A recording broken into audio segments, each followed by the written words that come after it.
Dog की आवाज़ कोई आम आवाज़ नहीं थी, बल्कि ये चूहे के लिए एक सिग्नल था। चूहा आवाज़ सुनते ही डॉग के पास गया। डॉग ने चूहे को बताया कि स्नेक उससे मिलना चाहता है।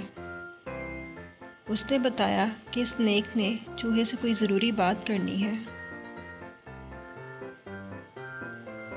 इस तरह चूहे ने स्नेक के पास जाने का इरादा कर लिया।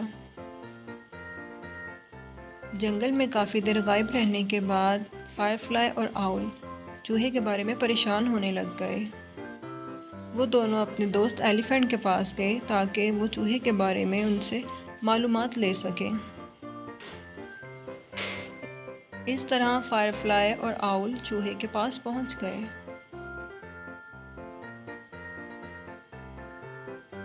ये जानते हुए भी कि आगे का सफ़र बहुत ज़्यादा मुश्किल है, आउल और फायरफ्लाई भी चूहे के साथ चल दिए।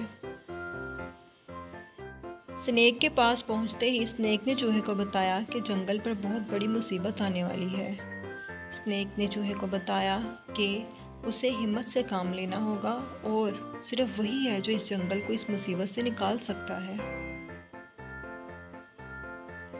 ये वो रात थी जब चूहा और आउल पूरी रात नहीं सोए, क्योंकि वो अपने जंगल को तबाह होता नहीं देख सकते थे। वो दोनों इंतहाई खौफज़दा थे, लेकिन इसके साथ वो पुरज़म भी थे।